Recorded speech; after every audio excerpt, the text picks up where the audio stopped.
Hello and welcome to another episode of Inside North East Non-League Football. Now we're joined today by one of the architects of one of these stories of the North East Non-League season. It is Birtley Town co-manager, joint manager, Paul Bryson. Welcome on, Bryson. Thanks for joining us. No problem at all. Pleasure to speak to you, Mark. Certainly plenty to get through at Birtley. One of the stories of the season. We go back to right the way back to the end of last season. We're sort of expected to be in and around the playoff push, I think, in Division 2. But to get up in the manner that you did, I suppose that gave you real momentum coming into this season. That's right, Mark. Our target when we're the start of the previous season was to finish in the top five in a playoff place, and we achieved that. We finished fifth. So then we had obviously the two away games against Horden and Birtley Town, which we came through on penalties. Fantastic achievement for the club, and everybody involved with the club, you know. And then, as you say, it seemed to carry that momentum into this season. And always said to the lads, we didn't want to sound like a defeater straight away. So I didn't want to say your target this year is to stay in the first division. So all would be bearing in mind we lost Aidan as well, obviously, who got a fantastic move to Gateshead, and he was always going to be hard to replace. And we just said to the lads, just be the best version of yourselves, and we'll see where that takes you. And I think that was it's a roundabout way of saying, you know, if we finish mid-table, what a fantastic season it'll be. And then we hit the ground running. We won our first 5 games, and to be fair, Mark, we've never finished it. We've never been outside the top 5. So it's up to now. It's been absolutely brilliant, you know, absolutely brilliant. The lads have been different class, to be fair. You mentioned him there, but the loss of Aidan Rutledge, I mean, you know, the amount of goals he scored last season, getting Division 2 Player of the Year, you know, all these plaudits to get the move he got was brilliant for him. But for you, that was a kind of additional challenge that you had to overcome in pre-season. But I think what's impressed me most is that you've done it by not just bringing in a goal scorer to replace those goals. The goals seem to have come from all around the side. I mean, you know, that's some achievement really at a higher level. Well, the other thing, Glenn last year, Glenn Hargreaves, him and Aidan formed a fantastic partnership, and we knew Glenn would score goals in the first division. And I got a lad from Rutherford. Well, he ended up for Burren, called Stephen Hall. A little bit different, but then when we got the chance of getting Scotty Heslop, he's came in. He's been fantastic for. The good thing with Hezzy is he's came in, he stayed fit, and we're now reaping the rewards, because although Hezzy's a great goal scorer, but he's also his link up plays fantastic, and that's allowed other players, you know, Proppies, Glenn's, Spoonies, Wade in. Alex Francis is, you know, he's had a great return, Alex. So the goals have been spread around the team, which is great, you know. You mentioned the sort of some of the players there that have played higher levels. You know, the likes of Hezzy's been higher with Ashton, with Dunstan, but the majority of players are experienced Northern League players you've got in there. I mean, have they been vital to what you've done this season? They certainly have, but the biggest decision we made, Mark, was when me and Foss spoke at the start of this season. We wanted to give the majority of the squad the chance to play in the first division. They had earned with the right to get there, and we wanted to give them the chance to play in the first division and see if they could. Because there's quite a few of the lads. The first division's new to them. It's the first time they've played in it. And to be fair, I'm really pleased that we made that decision, and that the lads have flourished. The biggest thing about the team, yeah, we've got some good individuals. Don't get us wrong, but we've got a fantastic togetherness, and and that's helped with the way through. They've got a great togetherness, great team spirit. And I know people say, "Oh, well, winning gives you team spirit." Yeah, it does, but you've still got to have that, that little bit togetherness. When times in the games, Monday was a perfect example. Heaton, great side. They had a spell on Monday where they were putting the pressure on, and all lads stood up and were counted in Monday. It was a little bit of a throwback, the game, on a difficult pitch, but both sides went toe to toe. And honestly, I thought it was a fantastic advert for First Division football on Monday. And credit to both teams there. And two clubs that are kind of in similar positions where, Heaton are still fairly new to Division 1. And two clubs trying to progress as well. I mean, we look, and I'll put your remaining fixtures up here. We'll look at your fixtures, and can't escape the fact that you got 4 out of 5 at home. The home ground has become a real fortress this season. You've kind of built a kind of fearsome reputation at home, if you don't mind me saying. But it's an exciting end to the season. It certainly is. It certainly is. Yeah, and as you say, that we've got 4 at home, 1 away. We've got some difficult fixtures, and as I say, up until about 3-4 weeks ago, I hadn't mentioned top 5 to the lads in my team talk. Hadn't mentioned, but about 4 or 5 weeks ago, I said, "Listen, this is real. It's going to be. This is realistic. We've got a realistic chance here. I'm going to have to take my head out from under the sand and say, listen, lads, you've got a real opportunity here." And that's been my motivation over the last 4 or 5 weeks. That's been a real motivation tool.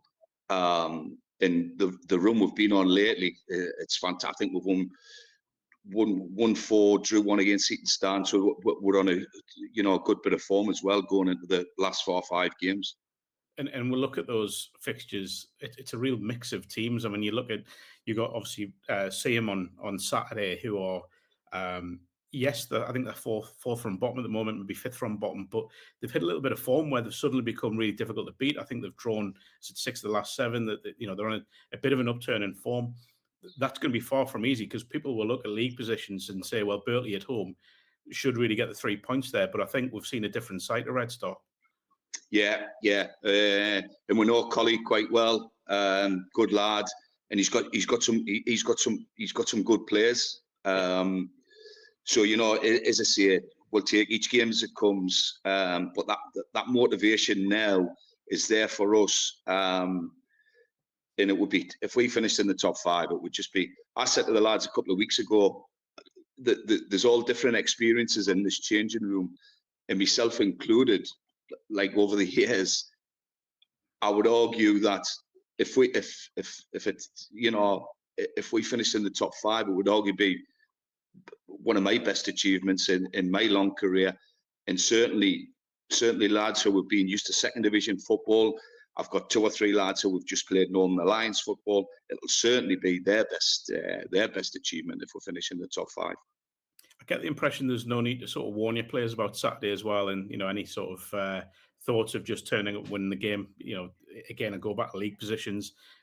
I get the feeling you and Foss, and certainly Foss wouldn't allow the players to get any complacency there. No, and do you know what? I think the players drive it as well. To be fair, we have little reminders before the game, half time, but I think the players drive it, and that's one of the differences between this year and last year. I think last year, not being disrespectful, but there was one or 2 games we went in and you were just expected to win. Yeah. In the First Division, you've got to earn that right every game, and as I say now, we know how important it is. If I were to get win that top 5, but it's very, very much the players drive that as well, which is really pleasing, Mark. There are 2 fixtures there that stand out like sore thumbs, really, aren't the Shildon home and away games. I mean, you look at them still in with a great shout. The title sat top of the league as we record this on Thursday morning. They'll know what they'll face against you, and you obviously know what they've got in their squad. So those 2 could be brilliant fixtures, and you could actually have a big say in the title. That's right. And the biggest compliment I can pay to Shildon is that they're still in the round. We haven't played them yet, but we've played Bishop Auckland twice, and they're a fantastic side. And Shildon's went toe to toe with them. As you say, they're top of the league at the minute. There's going to be a few twists and turns before now in the end of season. But fair play to Shildon. Fair play to Shildon. I am going to ask you about Foss because Paul Foster, obviously your fellow joint manager. I mean, I know there's a lot of local lads in this side, but he is very, very much a local lad. The family connection with the club. Just how important has he been in sort of moving things on from the last manager and kind of really pushing things forward alongside yourself? He's absolutely fantastic, Mark. Like a brilliant lad. Knows the non-league scene, like really well. Very passionate that that it is his hometown club, and everything he does is based around Birtley. I remember when we both went in, he says, "Bryce, if we get this going, we'll get the backing." And I think we've averaged maybe somewhere this year, averaged 250, I think this year, which is fantastic for a club the size of Birtley. And I think we broke. In the last year and a half, we broke the record attendances on 2 or 3 occasions, and he's dead right what he said. We'll go. There's a couple of pubs sponsor in Birtley, and when we'll go back to them pubs, there's a real interest around in the community, and it's honestly it's a real good feel factor at the time. It's a really good feel factor. But he's fantastic for us, fantastic. You're kind of in a strange situation where your chairman is also a former manager. I mean, does that kind of help because he understands the challenges that you and Foss are facing? Yeah. He's Paul Beatty again, a fantastic guy. The success we get for the club.